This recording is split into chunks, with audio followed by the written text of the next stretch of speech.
مبارک کی آمد ہے، مقدس مہینہ، عظمتوں والا مہینہ، بابرکت مہینہ، رحمتوں والا مہینہ تشریف لے کے آ رہا ہے، مہمان مہینہ۔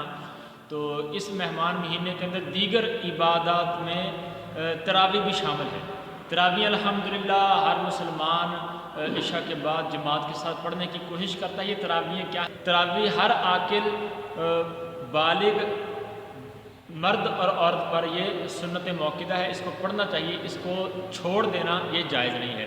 اس کے علاوہ تراویح کی 20 رکعات ہیں اور 20 ہی پڑھنی چاہیے۔ حضرت عمر فاروق رضی اللہ تعالیٰ عنہ کے دور مقدس کے اندر 20 تراویح ہی پڑھی جاتی ہیں۔ سنن الکبریٰ بہقی جلد نمبر 4 کے اندر یہ موجود ہے۔ تراویح کی جماعت سنت موقدہ علی الکفایہ ہے۔ چند بندوں نے مل کر تراویح کی جماعت کروا لی تو سب کے سر سے بوجھ اتر گیا۔ یہ انہوں نے سنت کو زندہ کیا، سنت کو باقاعدہ طور پر تھاما اور عمل کیا۔ تراویح کا وقت عشاء کے بعد شروع ہو جاتا ہے اور یہ جب تک عشاء کا ٹائم رہتا ہے تراویح کا ٹائم بھی رہتا ہے۔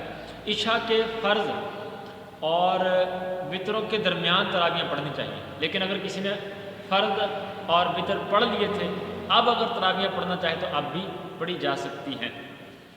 اس کے علاوہ مستحب یہ ہے کہ تراویح کو جتنا دیر سے پڑھیں گے اتنا زیادہ اجر ملے گا، مستحب یہ ہے، باقی عشاء کے بعد پڑھی جا سکتی ہیں۔ تراویح اگر فوت ہو جائیں تو اب ان کی قضا نہیں ہے۔ تراویح اگر کسی کی رہ گئی ہیں، فوت ہوگی تو ان کی قضا نہیں ہے، اگر کرے گا قضا تو وہ نفل ہوں گے، تراویح نہیں ہوگی۔ بہتر یہ ہے کہ 20 تراویح 2 رکعت کر کے پڑھے 10 سلام کے ساتھ، یعنی 2 کر کے پڑھے تو یہ زیادہ بہتر ہے۔ اگر کسی نے اکٹھی 20 پڑھ لی تو باقی شرائط کے ساتھ اس کی وہ ہو جائیں گی، 4 پڑھیں تب بھی ہو جائیں گی، لیکن بہتر یہ ہے کہ 2 کر کے بندہ تراویحوں کو پڑھے۔ جب 2 رکعت کر کے پڑھ رہا ہے تو ہر 2 رکعت پر الگ الگ نیت کرے گا۔ اگر اس نے ایک ہی مرتبہ نیت کر لی سبھی کی تو تب بھی جائز ہے کوئی مسئلہ، اور اگر علیحدہ علیحدہ پڑھتا ہے، علیحدہ علیحدہ نیت کرتا ہے تو تب بھی جائز ہے، علیحدہ علیحدہ نیت کی یا اکٹھی کی ہو جائیں گی۔ بلا عذر بیٹھ کر تراویح پڑھنا یہ مکروہ ہے، بلکہ بعض علماء نے تو یہ لکھا اس کی تراویح ہوگی ہی نہیں، تو اس لیے کھڑے ہو کر تراویح پڑھیں۔ عذر علیحدہ چیز ہے، بلا عذر آپ بیٹھ کر تراویح نہ پڑھیں۔ مسجد کے اندر با جماعت تراویح ادا کرنا یہ زیادہ افضل ہے، لیکن اگر کسی نے گھر کے اندر تراویح ادا کر لی، گھر کے اندر پڑھ لی، جماعت سے پڑھی یا علیحدہ پڑھ لی، تب بھی اس کی تراویح بہرحال ہو جائیں گی۔ اور اس دفعہ بھی جیسے اب یہ کرونا وائرس کا وبا ایک آئی ہوئی ہے، تو اب آپ گھروں کے اندر پڑھیں، جماعت سے پڑھیں یا علیحدہ پڑھیں، آپ کی تراویح ہو جائیں گی، لیکن افضل بہتر یہی ہے کہ مسجد کے اندر جماعت کے ساتھ پڑھی جائیں۔ نابالغ، اکثر ایسا بھی ہوتا ہے کہ چھوٹے بچے قرآن پاک حفظ کیا ہوا ہوتا ہے، ان کو ہم گھر کے اندر مساجد کے اندر تراویح پڑھانے کے لیے رکھ لیتے ہیں، تو اس میں ایک مسئلہ ہے کہ نابالغ بچے کے پیچھے صرف نابالغ ہی کی تراویح ہو سکتی ہیں، اور کوئی بھی نماز ہو، فرض ہو، نفل ہو، تراویح ہوں، واجب ہوں، جو بھی ہو، نابالغ کے پیچھے صرف نابالغ ہی کی نماز ہو سکتی، بالغ کی نہیں ہو سکتی۔ تو بالغ اپنے امام بھی بالغ ہی رکھیں گے، بالغ کے پیچھے بالغ کی تراویح ہوں گی اور نابالغ کے پیچھے نابالغ کی ہی ہوں گی، بالغ کی نہیں ہو سکتی۔ تراویح میں کم از کم 1 مرتبہ قرآن پاک کا ختم کرنا یہ سنت موقدہ ہے۔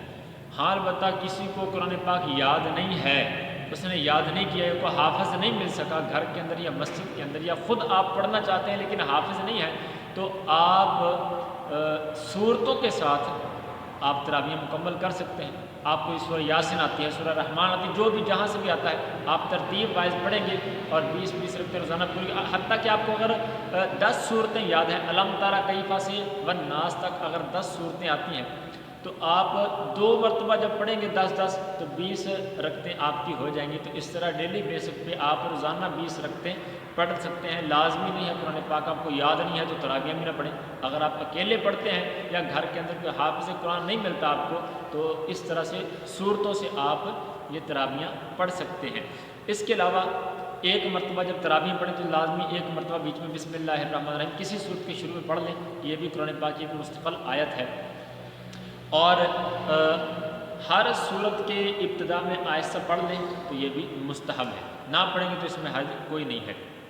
جب قرآن پاک ختم کریں گے 27 کی رات کو تو اس میں جو علماء متاخرین ہیں انہوں نے یہ فرمایا ہے کہ بہتری ہے کہ سورہ اخلاص قل هو اللہ یہ 3 مرتبہ پڑھی جائے جب ختم کریں گے، فرضوں میں نہیں، جب آپ تراویح میں قرآن پاک ختم کریں گے تو اس کو 3 مرتبہ پڑھ لیا جائے، اور آخری جو ختم والی تراویح میں آخری رکعت ہوتی ہے وہ دوبارہ اولئک هم المفلحون تک یہ سورہ بقرہ پڑھ لیں گے، یہ مستحب ہے۔ اگر کسی وجہ سے تراویحوں کے اندر قرآن پاک میں کوئی گڑبڑ ہو گئی، غلطیاں آ گئی، چھوٹ گیا، تو بہتر ہے کہ اس کو چھوڑے نا، اس کو دوبارہ اگلی تراویحوں کے اندر پڑھ کے پورا کر لیا جائے تاکہ ختم کے اندر کوئی نقصان نہ ہو۔ امام اگر غلطی کی وجہ سے کچھ چھوڑ کے آگے جاتا ہے تو وہ دوبارہ اگلی تراویحوں کے اندر اس کو پڑھ لے۔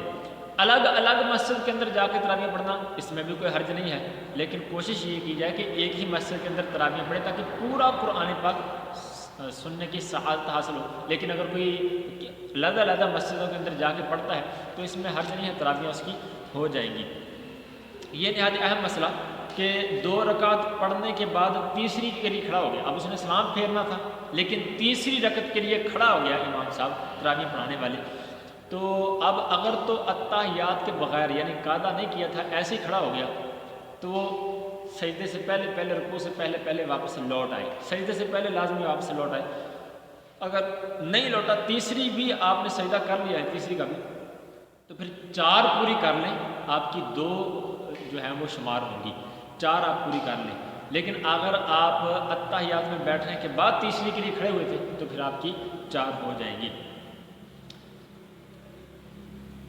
افضل یہ ہے کہ تمام شفعوں میں قرات برابر ہو، یعنی افضل یہ ہے کہ آپ ہر رکعت کے اندر جو ہے اپنی تلاوت برابر رکھیں، اور ایسا نہ ہو سکے تو کم از کم پہلی کے اندر تھوڑی سی زیادہ ہو، دوسری کے اندر کم ہو یا پھر برابر ہو، یہ زیادہ بہتر ہے، مستحب یہی ہے۔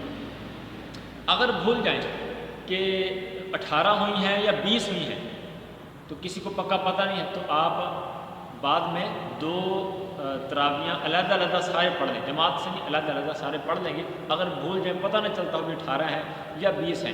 اسی طرح سے اگر کسی کو بھول گیا کہ یہ 18 ہوئی یا 20 ہوئی اور پھر لوگ مختلف قسم، بعض کہتے ہیں 20 ہوئی، بعض کہتے ہیں 18 ہوئی، تو جہاں پر وہ زیادہ لوگوں کا اجماع ہے، یعنی لوگ زیادہ کہتے ہیں کہ یہ 20 ہوئی ہیں تو 20 گنی جائیں گی، اگر زیادہ 18 کہتے ہیں تو 18 گنی جائیں گی، اور اگر مشکل ہے تو پھر آپ 2 علیحدہ پڑھ سکتے ہیں۔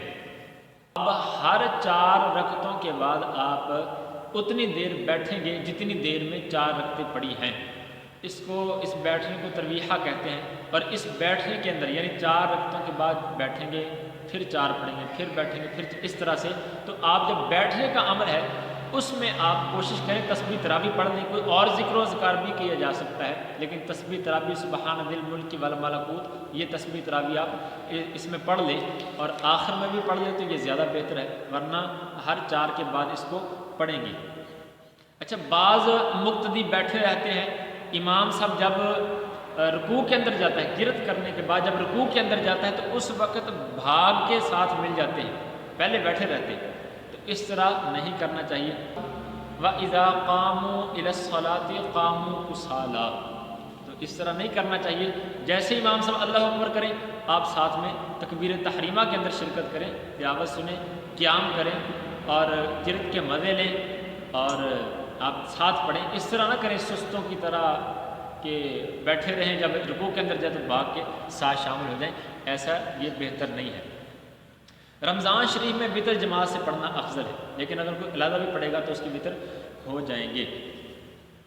حضرت سیدنا عمر فاروق رضی اللہ تعالیٰ عنہ کے دور میں آپ فرض پڑھاتے تھے اور ابی بن کعب جو ہے وہ تراویح کی جماعت کرواتے تھے، عالمگیری کے اندر ہے، تو اگر آپ علیحدہ پڑھ لیں یا کسی اور امام کے پیچھے آپ نے فرض پڑھے تھے، کسی اور کے پیچھے وتر پڑھے تو اس میں حرج نہیں ہے، اس طرح آپ کے ہو جائیں گے۔ جو امام داڑھی کٹواتا ہے، ایسا حافظ قرآن، ایسا امام جو داڑھی کٹواتا ہے، اس کے پیچھے تراویح کی نماز پڑھنا یہ بھی درست نہیں، علماء کرام نے اس کو ناجائز قرار دیا ہے۔ یہ جائز نہیں ہے کہ جو داڑھی کٹواتا ہے، جو مین سنت ہے حضور صلی اللہ علیہ وسلم، واجبی سنت ہے، فرض ہے داڑھی رکھنا، وہ اگر کوئی کٹوائے اس کے پیچھے آپ تراویح نہ پڑھیں، وہ امامت کا حقدار نہیں ہے، تو اس سے بھی آپ گریز کریں۔